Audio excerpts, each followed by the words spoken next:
Langsung hilang si batu akik. Nah, sama gue gini ya, kadang-kadang gue bingung sama penghujat yang kebetulan dari Kristen itu kayak gini. Ketika kita mencium Hajar Aswad, Hajar Aswadnya dibilang menghapus dosa. Tapi ketika Yesus disalib, kenapa salibnya nggak dibilang nebus dosa? Kok standar ganda? Kita nyium Hajar Aswad. Kalian bilang Hajar Aswadnya yang ngapus dosa. Tapi ketika Yesus disalib, kenapa bukan kayunya itu yang ngapus dosa? Kayunya lah yang ngapus dosa, bendanya.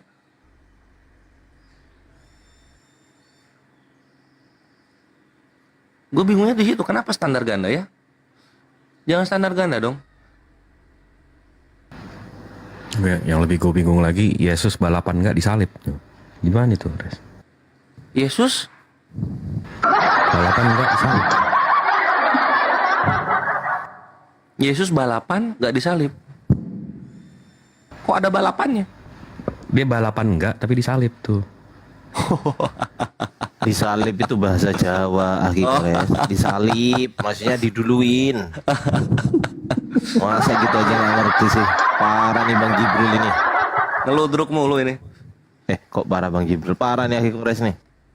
Udah Mila parah lah. Aku belum dapat donat. Bang Jip, nanya dong Bang Jip. Oh, ada adik baru nih, baru naik. Mana tahu tadi kan nggak ada. Bang Jip, Ya ini nanya udah dong. ada Bun. Ayo Bun. Jeko. Makasih donatnya Akhi Esding. Wes ding. Gimana Bang Jip? Kalau Ka'bah itu sebelum adanya Islam, apakah benar itu bekasnya pagan Quraisy begitu Bang Jip? Bisa dijelaskan Bang Jip? Jadi kalau kita Belum lihat ada dari yang otentik. Siap. Jadi kalau kita lihat dari sejarah dan dari narasi Al-Quran juga, Ka'bah di Mekah itu memang udah ada waktu zaman Ibrahim alaihissalam, Nabi Ibrahim, dan dia di dalam Al-Quran dijelaskan Nabi Ibrahim meninggikan, bukan membangun tapi meninggikan, itu di dalam Al-Quran. Berarti memang sudah ada dasarnya. Lalu Nabi Ibrahim meninggikan, dan Nabi Ismail meneruskan. Di situ ada tawaf dan seterusnya, sama dengan Second Temple buatan Solomon dan sebelumnya. Jadi 500 tahun sebelum Rasulullah menjadi nabi di Mekah, ada satu orang yang bernama Amr bin Luhai. Amr bin Luhai ini dia datang menyerang Ka'bah. Dia mengusir anak-anak atau cucu-cucu Ismail keluar dari Mekah. Nah, Amr bin Luhai ini kebetulan dia pernah sakit sekali waktu. Habis itu dia ke Syria Irak. Di sana dia berobat dan dia berdoa sama berhala yang namanya Baal. Begitu dia sembuh, dia bawa berhala Baal ini dari Irak ke Mekah. Ini kejadiannya 500 ke 530 tahun sebelum Rasulullah. Nah, dia bawa berhala Baal ini ke Mekah. Karena sudah ada ajaran Nabi Ismail di sana, akhirnya si Amr bin Luhai ini meletakkan berhala Baal ini di sekitar, di depan Ka'bah. Nah, habis itu politeis, penyembah-penyembah makhluk, penyembah-penyembah Tuhan yang ada gambarannya itu, pagan-pagan ini akhirnya berkumpul di Mekah dan meletakkan berhala-berhala mereka. Rasulullah datang menghancurkan berhala-berhala di sekitar Mekah dan menyambung ajaran Nabi Ismail. Begitu abangku. Siap. Nah itulah bukan bahwasannya ternyata kita menyembah atau berkiblat kepada Mekah itu difikirnya kita menyembah berhala begitu, karena kita juga sama seperti halnya percaya kepada Hubal atau apa itu dewa-dewa mereka itu Bang ya, dewa Al-Uzza, Hubal dan Al-Manat itu Bang.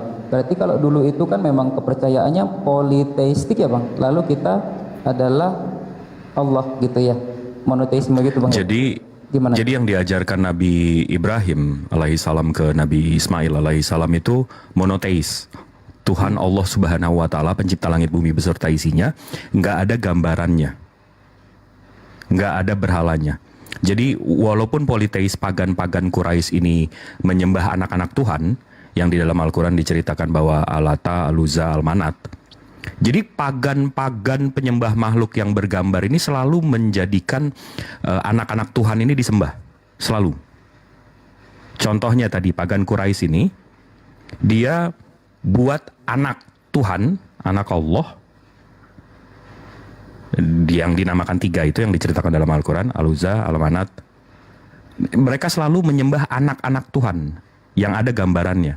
Sementara begitu mereka ditanya, mana Tuhan pencipta langit bumi beserta itu, mana gambarannya, mana berhalanya, nggak ada. Sama sekarang kalau saya tanya Mas Aha,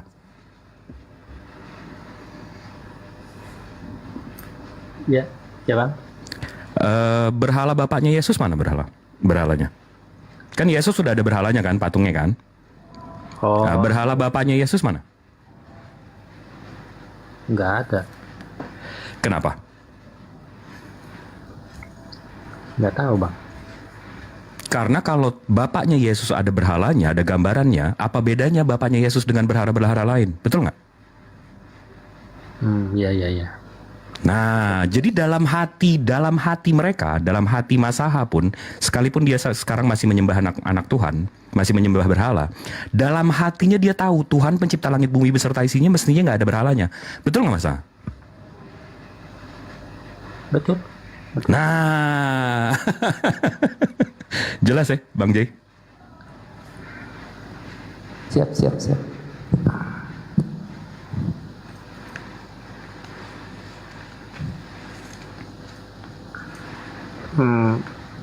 Sebenarnya ada sih berhala bapaknya Yesus tuh ada sih bang sebenarnya. Di mana itu, Bang? Ya bapakku sendiri bang, orang tuaku sendiri. Karena bapakku itu kan segambar dan serupa dengan Tuhan. Tuhan yang kita bahas di sini ini creator, pencipta langit dan bumi beserta isinya, bukan bapak yang buat. Kalau bapak lo, Mas Aha, itu membuat anak, bukan menciptakan anak. Iya kan, bapakku itu kan laki-laki bang, Tuhan juga laki-laki. Ada segambar dan serupa dengan Tuhan kan. Tunggu. Segambar dan serupa, lo ngartiin berarti Tuhan pencipta langit bumi beserta isinya punya 2 kaki, 2 tangan juga, punya mata juga, habis itu ada kuping, nanti kalau dia terlalu banyak mendengarkan ada congeknya. Ya, jangan Nggak gitu kan? Nggak gitu kan? Inilah kebiasaannya kan, merendahkan Tuhan. Gini, Bang Jibril ya. Gini. Misalkan Bang Jibril ini seorang pemahat patung ya. Nah, di hari pertama Bang Jibril menciptakan patung burung Raja Wali ya. Itu membuat Mas Aha. Kalau ini analoginya salah nih. Membuat patung ya. Berarti ada bahan bakunya ya. Iya. Terus di hari kedua Bang Jibril membuat patung harimau ya. Di hari ketiga Bang Jibril membuat patung ikan hiu. Nah, di hari keempat, Bang Jibril nih kehabisan ide nih. Aduh, udahlah gue buat patung diri gue sendirilah. Nah, kira-kira begitu bang, waktu Tuhan menciptakan Adam. Baik. Tuhan pencipta langit bumi beserta isinya Mas Aha, mestinya nggak kehabisan ide. Kalau sampai ada makhluk yang kehabisan ide, itu berarti bukan Tuhan. Kita bisa setuju nggak di situ? Betul. Nah, berarti analoginya udah patah ya? Tuhan kehabisan ide? Ya. Ide tertinggi kan adalah ide tertinggi Tuhan itu adalah gambar dan rupanya dia sendiri dong. Benar? Iya, tapi kalau sampai Tuhan kehabisan ide untuk menciptakan, berarti dia bukan Tuhan. Kita udah setuju di situ tadi kan?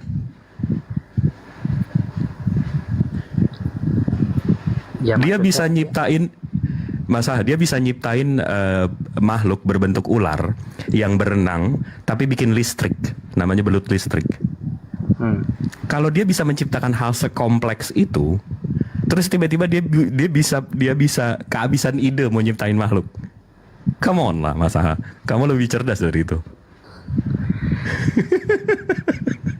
Ya gini loh. Ini kan Tuhan itu kan udah menciptakan semua banyak makhluk ya kan. Nah, kemudian Tuhan membutuhkan satu makhluk untuk memerintah mereka semua itu. Nah, makhluk terakhir yang diciptakan itu Tunggu, kan manusia untuk bisa diperintah.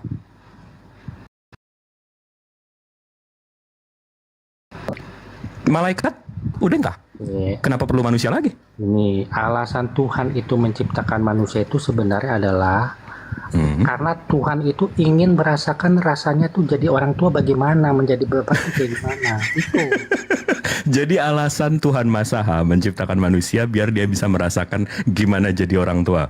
Iya, betul Bang. Berarti Tuhan yang Masaha nggak maha tahu ya? Karena kalau Allah Subhanahu Wa Taala dia maha tahu. Dia nggak perlu jadi manusia untuk tahu manusia seperti apa. Dia nggak perlu jadi orang biar dia tahu rasanya jadi orang kayak gimana. Karena dia maha tahu, Masaha. Kan lucu kan selalu ada narasi, oh Tuhan saya menjadi manusia biar dia tahu. Loh, berarti Tuhannya nggak maha tahu dong. Jadi Masaha Tuhannya nggak maha tahu ya? Iya. Mesti punya anak dulu untuk ngerasain jadi orang tua gimana? Bang itu disambut dulu Bang itu tamu. Anyway, Tuhan yang Masaha tahu nggak rasanya jadi maling? Jadi maling tahu nggak rasanya deh? Aduh. Ya itulah resikonya memahlukkan Tuhan. Disambung Bang Jay. Ya, selamat siang. Bang siapa ini? Bang DFD, David atau siapa ini? David. Ya, Halo, siang. ya silakan. Kristen Bang? Yo Bang DVD, 3 keping berapa sekarang Bang? 3 keping. Mati.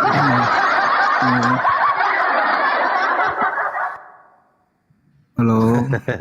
Ya, silakan Bang. 3 keping. Astagfirullahaladzim. Boleh bertanya? Iya, boleh Bang, silakan. Nanya, gua nanya. Kalau nanya ke gua. Nah, silakan. Apa? Nanya apa? Bang DVD. Oke, baik. Ini Terima Bang kasih. DVD ini yang Silakan, Haji bawahnya silver atau yang emas?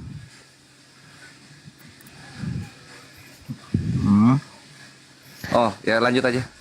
Silakan Bang DVD mau bertanya apa kepada Bang Kores. Ya, terima kasih. Silakan lagi Kores, dijawab lagi. Oke, ya silakan pertanyaan kedua Bang DVD.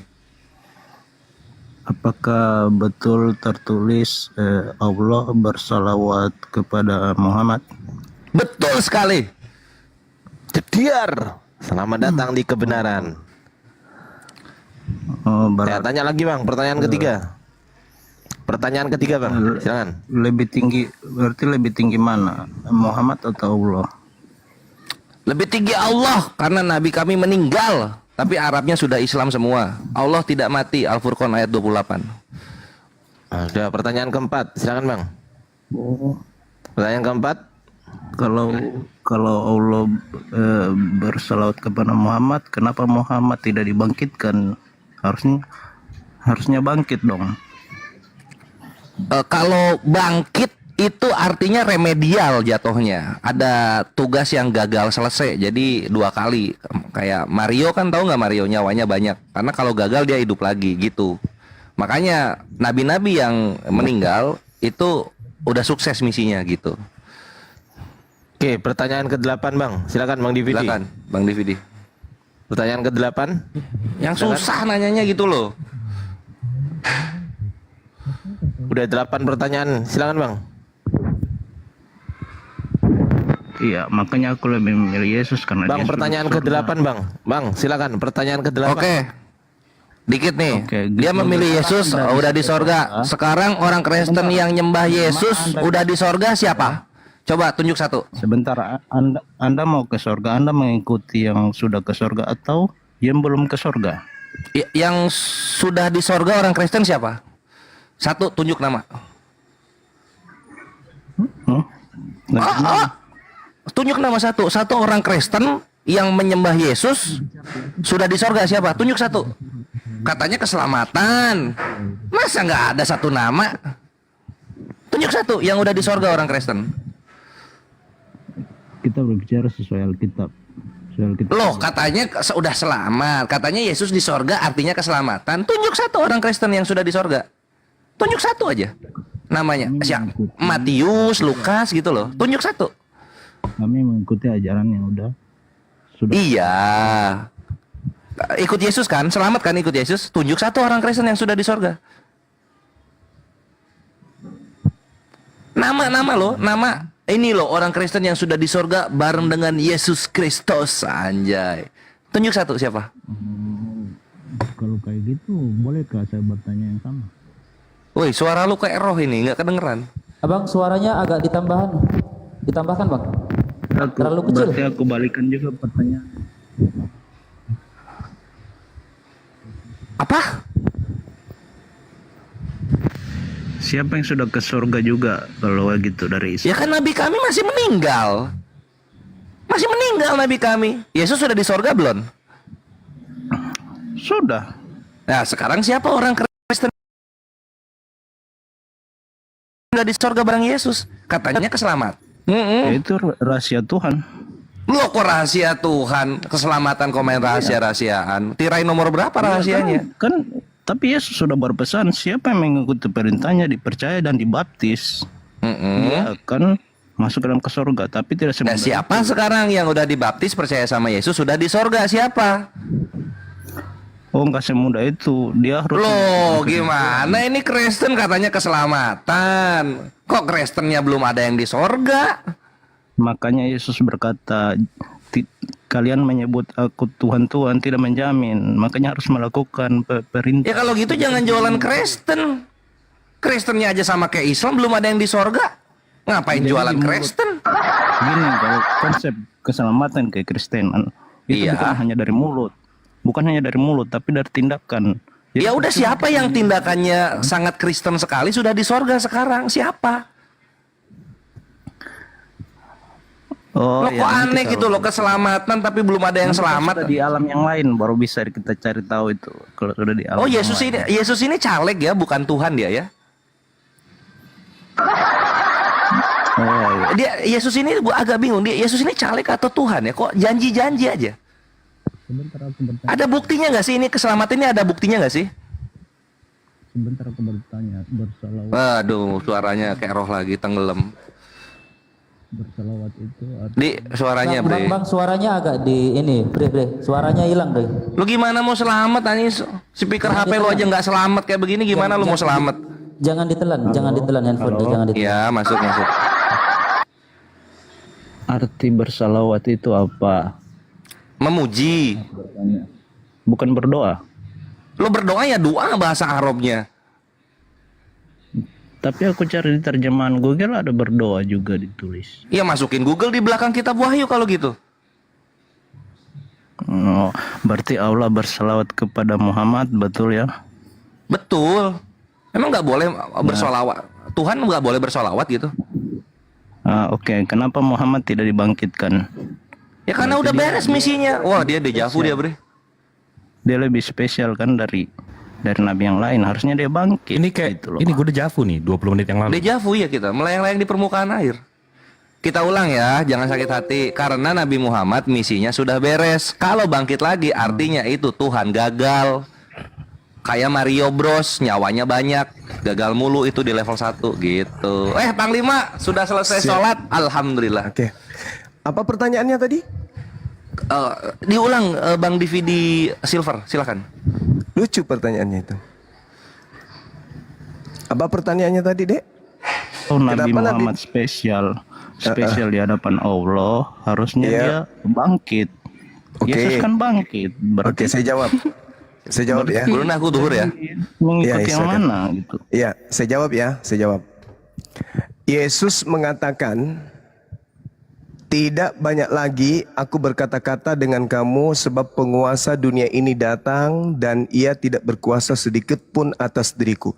Penguasa dunia ini datang, yaitu iblis, dan iblis ini sedikit pun tidak berkuasa atas diriku. Yohanes 12 nomor 31. Sekarang berlangsung penghakiman atas dunia ini.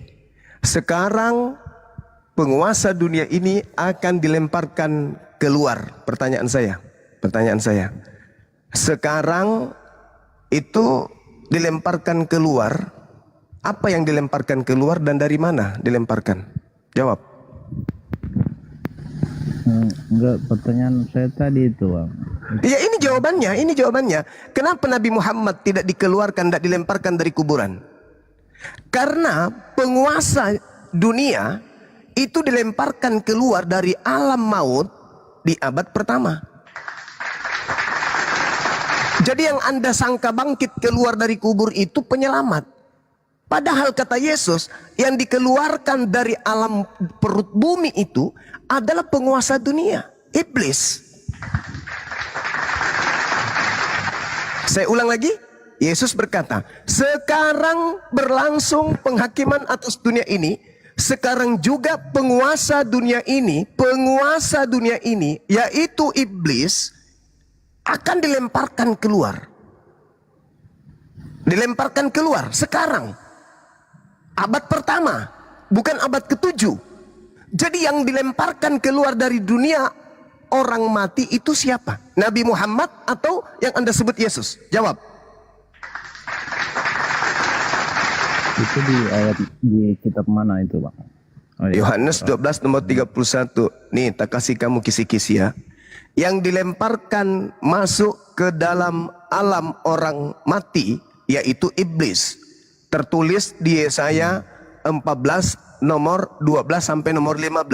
Ketika iblis ingin naik ke awan-awan menyaingi Tuhan yang Maha Kuasa, Tuhan mengatakan apa? Tidak, malah sebaliknya, ke dunia orang mati aku lemparkan engkau ke alam kubur.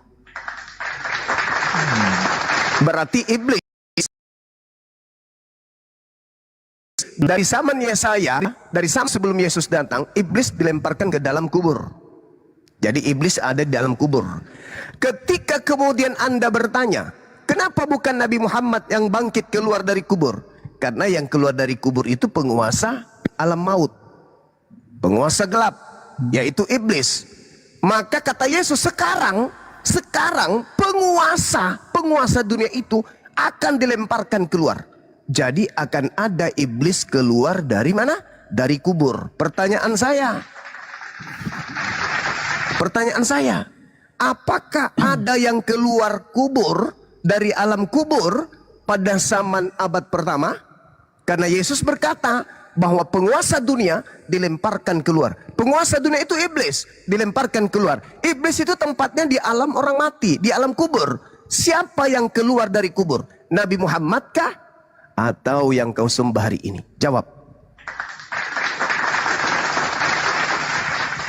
Yang keluar dari kubur, tapi kan dia naik ke surga. Dia disaksikan. Itu beda cerita. Ada dua. Ada yang naik ke surga, ada yang keluar dari kubur. Saya buktikan. Nih, dengarkan.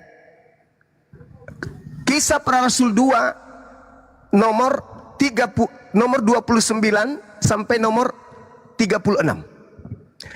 Daud menubuatkan akan datang, akan dibangkitkan, akan dilahirkan, akan diadakan seorang penyelamat, yaitu Mesias di tengah-tengah kita.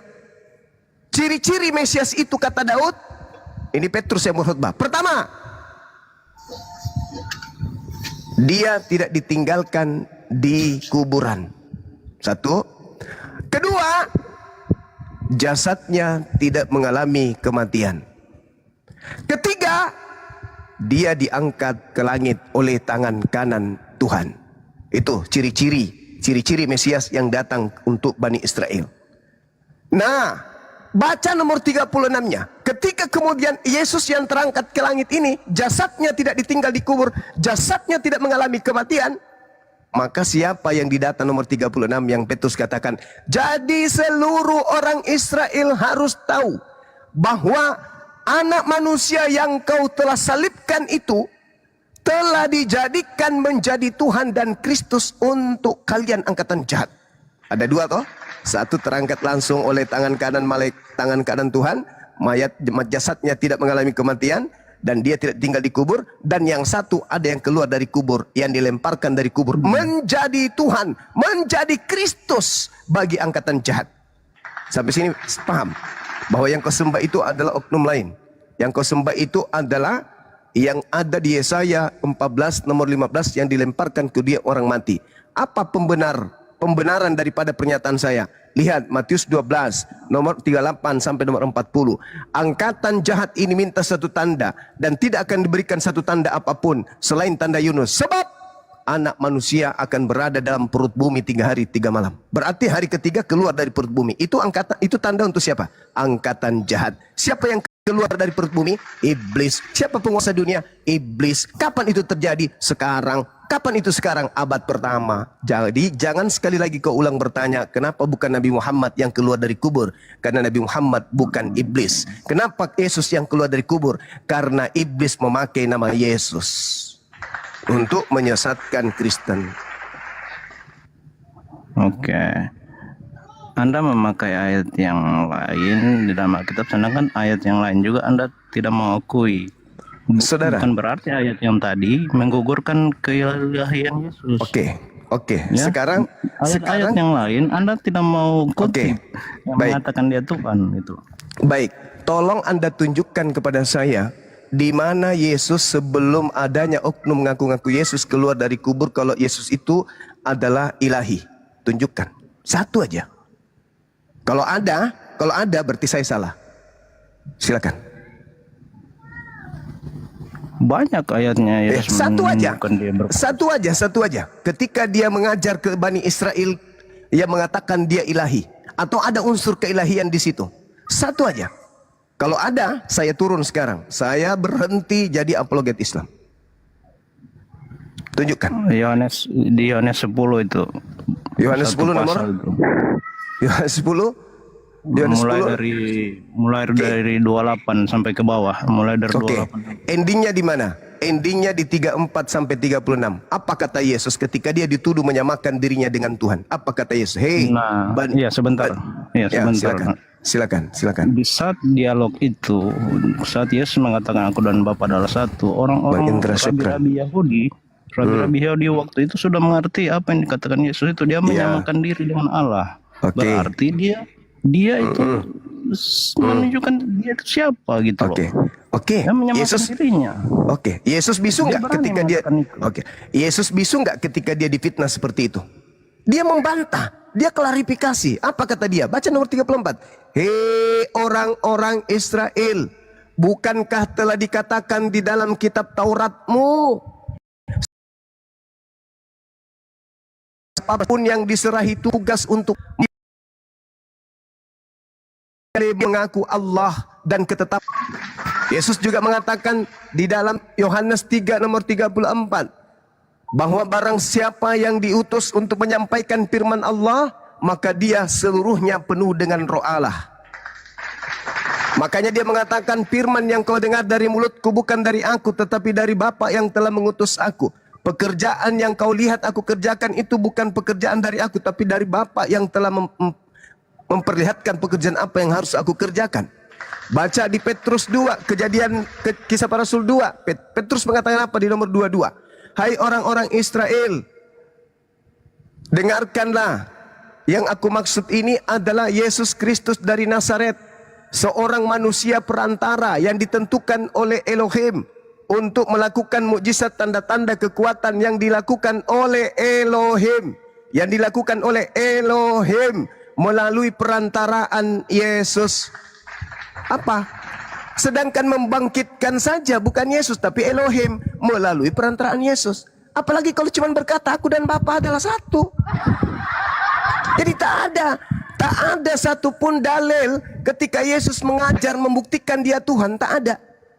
Orang-orang Kristen melantik Yesus Tuhan karena sibilisis keluar dilemparkan dari perut bumi. Dan sibilisis itu mengaku akulah Yesus Kristus. Kenapa sibilisis memakai nama Yesus? Karena Yesus sakti.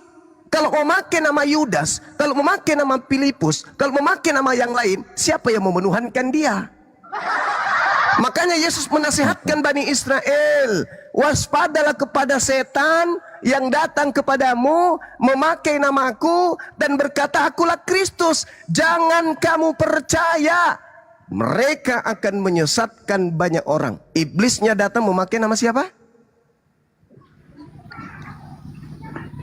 Yesus Kristus. Sejak kapan kemudian ada oknum lain memakai nama Yesus Kristus? Sejak keluar dari kubur. Apa buktinya? Markus 16 nomor 12. Maka Yesus Kristus menampakkan diri kepada kedua murid itu dalam rupa yang lain. Oke, boleh aku tanggapi. Silakan. Begini, intinya kesimpulannya begini dari iman kekristenan. Jadi perkataan Yesus itu adalah sia-sia kalau tidak ada buktinya. Jadi makanya Paulus berkata kalau Yesus tidak mati dan bangkit, itu sia-sia kepercayaan kami.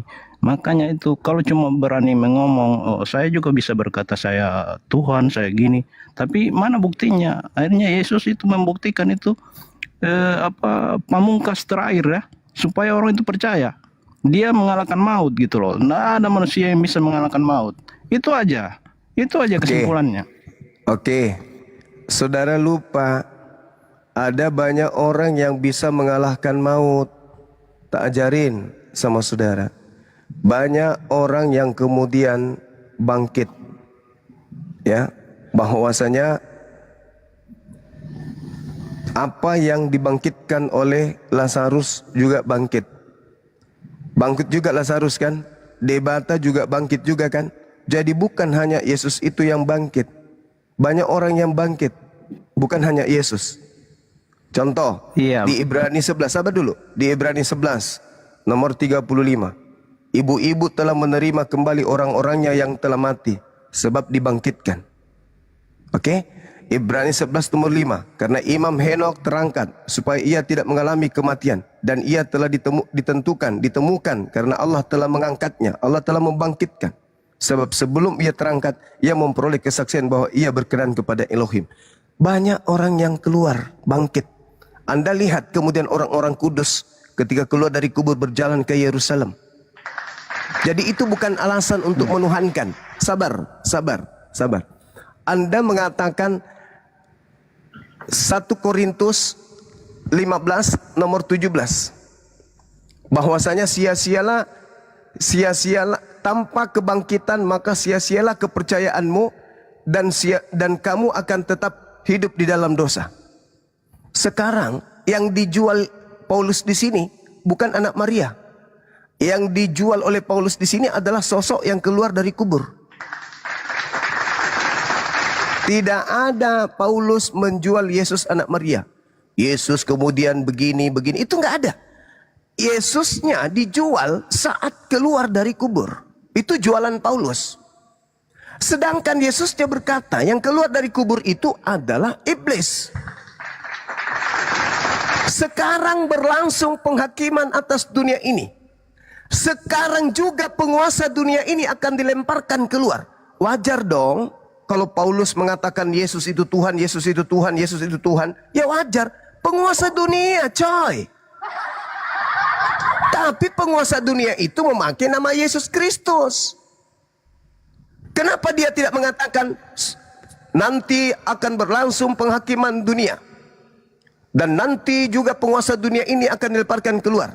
Nah, kalau Anda menuduh Nabi Muhammad itu penyesat, bisa jadi abad ke-7 dia keluar dari kubur. Faktanya tidak. Yang keluar dari kubur itu saat itu. Dan keluar dari kubur itu adalah iblis. Dan yang memakai nama Yesus itu adalah iblis.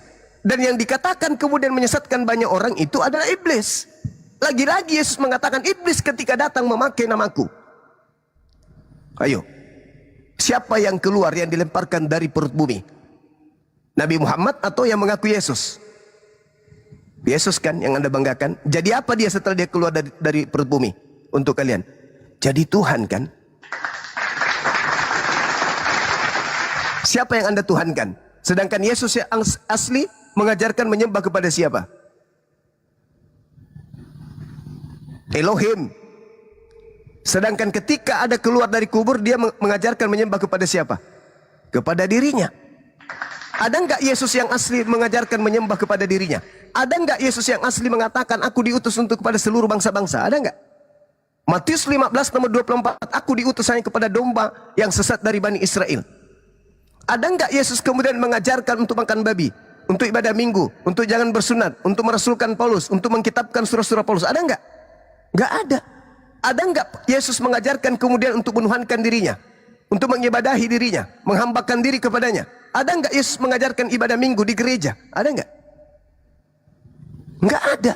Tapi yang keluar dari kubur inilah yang mengajarkan Paulus nabinya untuk kemudian mengajarkan pengikutnya melakukan hal-hal yang justru bertentangan dengan ajaran Yesus yang asli anak Maria. Sadari itu, Bung. Sadari itu. Yesus Jaya mengatakan sekarang juga berlangsung penghakiman atas dunia ini. Sekarang juga penguasa dunia ini yaitu iblis akan dilemparkan keluar. Nah, dilemparkan keluar dari mana? Dunia orang mati. Siapa yang keluar dari dunia orang mati? Tuhan saudara yang Anda kenal dengan Kristus Yesus. Kata Yesus kepada Bani Israel, waspadalah kepada penyesat yang datang memakai namaku dan berkata, akulah Kristus. Dia mendekati murid-murid itu lalu berkata, kepadaku telah diberikan kuasa, baik di langit maupun di bumi. Pergilah, jadikanlah seluruh bangsa menjadi pengikutku. Ada Yesus pernah mengatakan seperti itu? Nggak ada, Paman. Nggak ada. Oke, Bang Juma, bisa saya ini bicara? Boleh. Ya, sabar dulu ya. Selamat. Ya, izin ya. Boleh. Selamat. Ya, Sabar. Pak. Oke. Sabar dulu ya, yang kondusif. Selamat siang, Pak. Iya. Selamat siang, Bang Willy. Iya. Ya. Selamat siang. Bang Willy. Salam Ya, Bang Willy. sejahtera, salam damai. Oke, baik. Bang Willy juga Kristen ya. Iya. Ya, baik, gantian dulu ya. Ya, silakan. Gantian. Ini giliran saya apa giliran abang? Bang Willy boleh Bisa karena- nggak saya dulu? Saya cuma sebentar doang. Saya cuma sebentar doang, nanti biar turun abang, lagi. biar abang tanimbar dulu. Punten ya, silakan, Bang. punten, maaf punten. Mangga. Begini, tadi ya, hatur nuhun.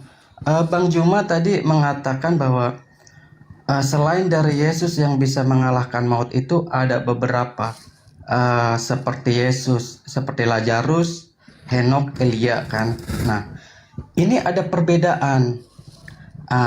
Tidak bisa disamakan dengan Yesus. Lazarus oke, dia hidup, mati, dibangkitkan oleh Yesus, lalu dia mati lagi sampai saat ini. Nah, begitu juga dengan Elia, Henok, dan Musa. Henok, Elia, dan Musa itu tidak bisa disamakan dengan Yesus. Karena Henok, Elia, dan Musa itu dia tidak mengalami maut, melainkan dia terangkat hidup-hidup oleh Allah itu sendiri. Sedangkan Yesus mengalami maut dan mengalahkan maut, itu artinya bangkit dan naik ke surga. Artinya Yesus itu mengalami maut itu adalah karena untuk penebusan dosa yang diwarisi oleh Adam dan Hawa ketika mereka jatuhnya mereka ke dalam dosa. Maka upah dosa itu maut, harus ditebus dengan darah itu sendiri, darah Yesus. Makanya Yesus itu mengalami maut dan bangkit dari maut, mengalahkan maut itu dan hidup sampai saat ini. Nah, jadi itu tidak bisa disamakan dengan Lazarus dan Elia. Itu aja. Terima kasih ya. Makasih. Dengarkan saya, Bung. Dengarkan saya. Yang menginginkan kematian berulang kali kepada Yesus itu siapa? Tuhan atau iblis?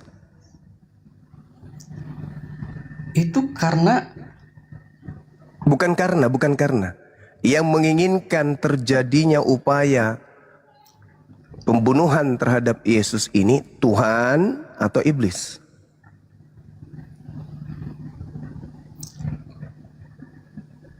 yang ingin Yesus mati. Tuhan atau iblis? Itu adalah nubuatan. Nah, kalau berbicara kenubuatan itu dibantah oleh Yesus. Saya ulang. Memang Oke, silakan. Yang menginginkan kematian terhadap Yesus Tuhan atau iblis?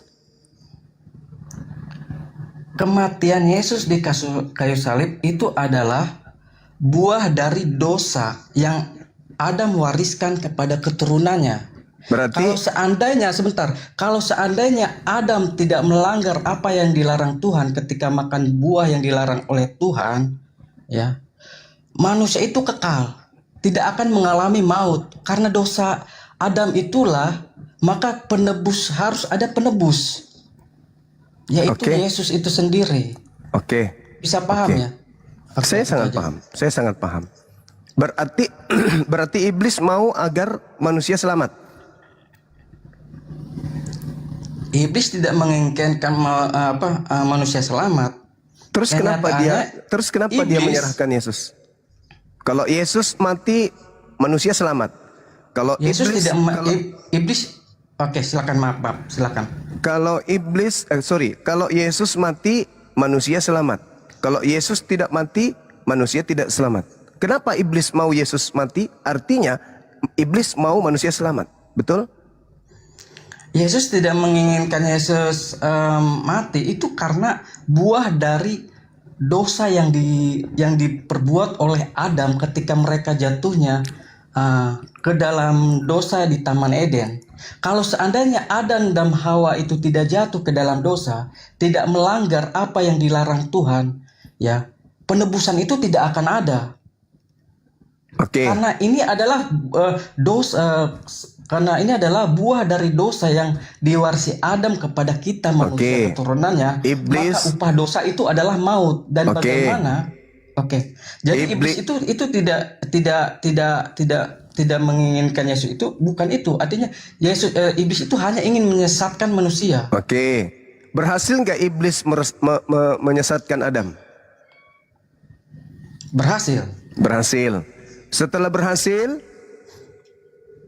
berhasil, Mereka jatuh ke dalam dosa. jatuh ke dalam dosa. Yang tadinya Apa upaya? hidupnya Oke, silakan. Oke. Silakan. Apa cara manusia untuk selamat dari dosanya Adam? Tuhan menjadikan seorang penebus. Di Ya. dalam Kejadian pun ada di situ. Oke. Nah sekarang kalau ternyata Tuhan menjadikan seorang penebus yang harus mati di atas tiang salib, apa pekerjaan iblis kemudian? Melakukan keinginan Tuhan itu atau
tidak taat kepada Tuhan, akhirnya dia jatuh ke dalam dosa, dan dosa itulah yang diwarisi kita. Makanya upah dosa adalah maut, dan semua manusia. Jawab apa?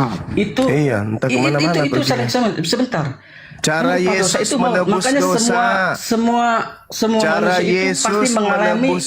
Aduh, inilah Kristen maut. kelemahannya Kristen itu gitu. Maka sebentar, kan saya belum selesai. Saya bertanya apa? Kamu jelaskan apa? Ini bukan gereja. Saya cuman butuh ilmu, bukan dongeng. Itu aja. Setelah kamu mengatakan bahwa Adam mewariskan dosa, itu aja dongeng, bohong, dusta yang diwariskan itu. Nggak ada Adam itu mewariskan dosa. Itu bullshit. Itu ajaran setan itu. Nggak ada itu. Kalian cuman dicuci otaknya oleh iblis, memfitnah Adam mewariskan dosa. Itu nggak ada. Oke. Di mana Oke, saya akan dalilnya jawab. Adam mewariskan dosa? Oke. Faktanya semua Jangan manusia fakta, saya mengalami butuh maut. dalil. Saya butuh dalil, bukan fitnah. Itu kan dalilnya di dalam Kejadian bahwa Mana dalil? Mana? Adam itu jatuh ke dalam dosa. Adam, warisan Adam itu dosa. Warisan Iya. dosa mana? Warisan dosa mana? Dalilnya. Jangan diartikan secara hara hurufiah, Pak. Kamu yang mengartikan secara konyol, secara bahlul, sebentar. demi untuk Sebentar, menjual nggak setan. apa-apa. Kau fitnah Adam. Mana? Nggak apa-apa. Mana Bukan fitnahanmu fitnah. terhadap Adam? Pertanggungjawabkan. Kau menuduh manusia mulia mewariskan dosa kepada anak keturunan miliaran manusia, mewarisi dosa dari Adam. Mana dalilnya? Kau baca Mazmur 8. Bagaimana manusia bayi-bayi itu manusia suci, lahir dalam keadaan suci, anak-anak dalam keadaan suci. Di mana kau dapat itu? Bahwasanya ada mewariskan dosa itu, dari mana kau dapatkan ilmunya? Hah? Dari sibilisisis kan? Yang merasukimu kan? Kenapa? Karena iblis ingin berjasa untuk kalian. Penguasa dunia itu ingin bertahta. Maka seluruh nabi, semua rasul itu difitnahnya. Itu dalilnya di Kejadian Adam jatuh ke dalam dosa. Adam yang jatuh Adam ke itu dalam berdosa dosa. karena dia tidak taat. Karena dia tidak taat. Terus Barang kenapa siapa manusia tidak taat yang kepada lain perintahnya, yang dia dapat? berdosa kepada Tuhan. Saya ngerti, saya tahu, saya paham. Jangan kau ajarin saya. Adam jatuh ke dalam dosa, oke. Tetapi Adam kemudian bertaubat, sampai yang dikutuk itu ular. Kau ini keturunan ular atau keturunan Adam? Adam tidak ada dikutuk. Asal kau tahu. Itu iblis. Jadi kalau iblis dosa di atas tiang salib, berarti iblis menebus iblis. Saya tidak bilang Adam terkutuk ya. Saya bilang Kalau Adam tidak terkutuk, berdosa karena tidak taat kepada perintah Tuhan. Sekarang kalau kau Misalkan melakukan kita dosa, tidak taat kepada sekarang kalau kau yang melakukan dosa, apakah anakmu ikut berdosa? Ya udah, saya jawab ya. Saya jawab ya. Ya, silakan. Saya minta dalil dari Oke. tadi. Kalau kau tidak kasih dalil, kulempar kau asbak rokok. Oke. Pasang jidatmu. Ini asbak paling besar Dalilnya, ini, terbuat kan dari tadi- kaca ini. Tadi kan saya sudah bilang dalilnya adalah di dalam Kejadian. Tunjukkan Jangan dipotong. kejadian berapa, biar ku baca. Di dalam Kejadian ketika jatuhnya Adam ke dalam Kejadian dosa, berapa? itu artinya Kejadian berapa? pasal 2 deh kalau tidak salah. Ayat 1 pasal 2 ya. Sebentar. Saya cari dulu. Berarti kau ngomong tanpa dalil dari tadi. Kau Ada sama seperti dalilnya, kambing Pak. berarti. Kambing itu ngomong Ada dalilnya. tanpa dalil. Kejadian manusia 5 di Taman nomor Eden. 2. Kejadian 5 nomor 2. Manusia di Dan Eden. Kejadian Ya, baca 5 nomor 2. Kejadian. Laki-laki dan perempuan diberkati oleh Tuhan. Mana kutuknya? Mana kutuknya, kawan? Mana? Kau itu datang bawa fitnah besar. Setan. Setan itu musuhnya manusia. Saya tidak bilang Adam terkutuk, saya tidak bilang. Saya Lalu apa? bilang taat Apa? pada perintah Tuhan sehingga dia jatuh ke dalam dosa. Adam yang kita jatuh, tanya, Adam. Kalau kita tidak taat pada perintah Tuhan, apakah kita berdosa? Bahlul, yang diperintahkan makan buah baik dan jahat itu kamu atau Adam? Adam. Nah terus kenapa kau Itu merasa karena tidak diwarisi taat. dosa? Ya, Yeah. Mana dalilnya? Dasar setan, kerjaan cuma fitnah. Iblis itu kerjanya memfitnah. Adam difitnah sama iblis. Hei, kau baca Kejadian 3 nomor 15. Aku Iblis akan itu menyesatkan. Kau biarkan Iblis saya itu ngomong menyesatkan dulu, Adam. supaya kau mengerti. Jangan kau ngomong tanpa dalil. Nih, pasang lubang pantatmu kalau telingamu nggak bisa mendengar. Dengarkan. Di dalam pengajaran yang ada, di dalam kitabnya orang Yahudi, Kejadian 3 nomor 15. Aku Tuhan, aku Tuhan, aku Tuhan, aku Tuhan akan mengadakan permusuhan. Siapa yang mengadakan permusuhan di situ? Woi.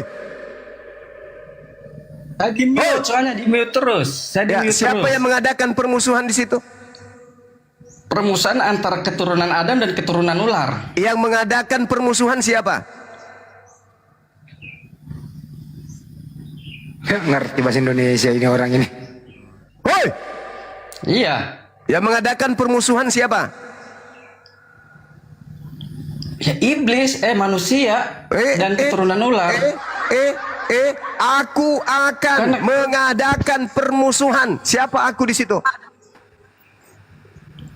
Allah itu sendiri. Nah, berarti Tuhan yang menciptakan kejahatan. Paham sampai sini?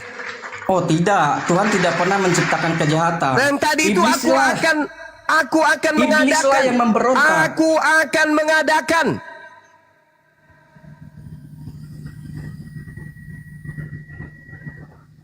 Aku akan mengadakan permusuhan. Berarti yang mengadakan musuh di atas muka bumi ini itu adalah Tuhan itu sendiri.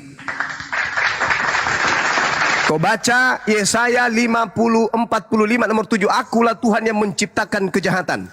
Oke, itu satu. Jangan kau fitnah Adam ya. Jangan kau fitnah Adam.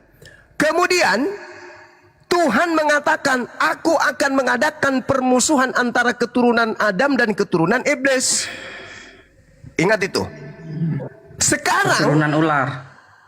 Iblis lah itu punya. Sekarang kira-kira nih, iblis membela Adam atau iblis akan memfitnah Adam dalam hidup ini? Udah jangan di mute dong, jangan di mute. Saya ulang pertanyaan. Saya akan jawab. Sebentar. Narasi saya akan dengarkan. jawab. Anda berbicara panjang. Dengarkan narasi saya, singkat. Tuhan mengadakan permusuhan antara Adam dan iblis, keturunannya turun-temurun. Sekarang pertanyaan saya, iblis dan Adam bermusuhan. Kira-kira yang menginginkan memfitnah Adam, menjelek-jelekkan Adam, iblis atau Tuhan? Jawab. Di mute ya, jangan dipotong ya. Saya bilang, kenapa Tuhan mengadakan permusuhan antara keturunan ular dan Adam? Dan sampai saat ini pun terjadi antara manusia dan ular, ya. Buah dari penyesatan ular atau iblis kepada Adam. Maka dari itulah Tuhan mengadakan permusuhan. Oke. Karena Adam pertanyaan sudah. saya. Oh, sebentar dulu, kan saya jangan dipotong. Pertanyaan saya, apa yang kau ungkapkan itu 500 tahun yang lalu sudah ku tahu. Yang saya mau tahu ini, yang belum saya tahu ini adalah. Jangan dipotong dong, saya belum selesai. Apa Anda yang tadi kau bicara ingin narasi panjang. ungkapkan itu turunan kakekmu, buyutmu. Abad ke-1 itu saya sudah tahu. Belum terungkap dari kotakmu itu saya sudah tahu. Sekarang yang saya ingin tahu, yang ingin saya tahu. Saya belum selesai menjelaskan yang kenapa ingin dipotong. saya tahu. Saya tidak mau tahu itu karena itu saya sudah tahu. Anda bicara panjang lebar. Saya sudah tahu itu. Pertanyaan saya, Kenapa dengarkan saya dipotong? Bahlul. Kenapa saya dipotong? Anak-anak. Udah saya buang ke neraka. Udah. Mampus. Emosi banyak, Pak. Yang saya ingin tahu, Iblis sudah. Saya tidak minta apa sebabnya, apa sebabnya. Kau jelaskan sebab.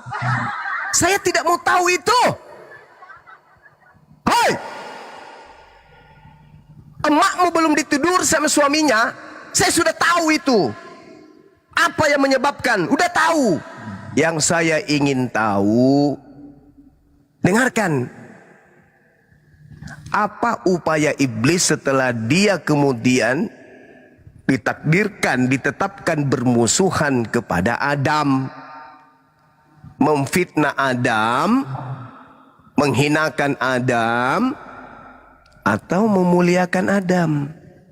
Itu yang saya ingin tahu. Karena ada fitnah kepada Adam bahwa dia mewariskan dosa. Itu fitnahan dari mana? Musuhnya atau Tuhannya? Kalau Tuhannya, mana dalilnya? Tapi kalau musuhnya berarti tanpa dalil. Kalau kau kemudian memfitnah Adam tanpa dalil, berarti kau itu adalah anak-anak setan. Karena musuh Adam itu setan. Yang menjelekkan Adam itu musuh. Musuhnya Adam siapa? Setan. Yang menjelek-jelekkan Adam siapa? Kawannya atau musuhnya? Musuhnya. Siapa kemudian yang sekarang memfitnah Adam dengan dosa waris tanpa dalil? Kristen. Berarti Kristen ini bermusuhan dengan Adam. Berarti Kristen ini siapa? Keturunannya Adam atau keturunannya setan? Ditanya sesuatu yang bisa memberikan edukasi, malah menjelaskan materi-materi gereja. Wih! Makin hari makin botol, bukan semakin pintar ini anak-anak ini.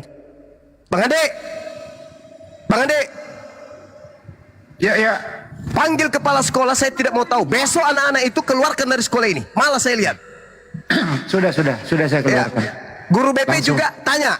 Jemur guru BP-nya kalau dia masih nerima di kelas saya anak-anak seperti itu. Paham? Guru BP-nya lagi ke hutan, belum balik. Oh iya, oke lah kalau gitu. Cari siswa yang lebih bagus yang masih bisa diwaraskan. Ditanya apa, jawab apa. Itulah. Terlalu baik makan babi begitu otaknya berfungsi. Lanjut. Kasih siswa yang agak sedikit masih bisa diwaraskan. Kalau yang gila kayak gitu kirim ke SLB. Nampaknya kedatangan Bapak Pendeta ini juga ada Bapak Erfudin. Nah itu pendeta gila ini. Tadi saya mundurin pertanyaannya Bang Juma. Bisa nggak Yesus mati tanpa disalib? Itu tadi pertanyaannya di sana, baru melebar ke Adam. Weli, bisa nggak Yesus mati tanpa disalib? Justru Efrudin inilah yang membuat anak-anak tadi jadi gila. Oh ya?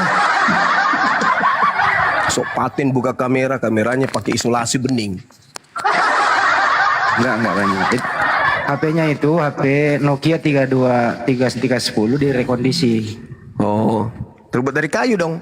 Iya, jadi Nokia terus dimasukkan OS. Nah, beginilah rekondisi, tidak ada emailnya. Jadi anak-anak iblis itu musuhan dengan Adam. Iblislah yang menjadi bapakmu. Iblis yang menjadi bapakmu. Kata Manatahan. Iblis. Karena iblis kerjanya itu memusuhi Adam. Sekarang kalau Kristen itu tidak memusuhi Adam dengan mengatakan Adam mewariskan dosa, mana dalilnya? Mana dalil? Kalian sekarang berdiri di kubu mana ini? Di kubu iblis atau di kubu Adam? Dengan memfitnah dia mewariskan dosa demi untuk melancarkan aksi tebus dosa pakai manusia. Silakan. Ayo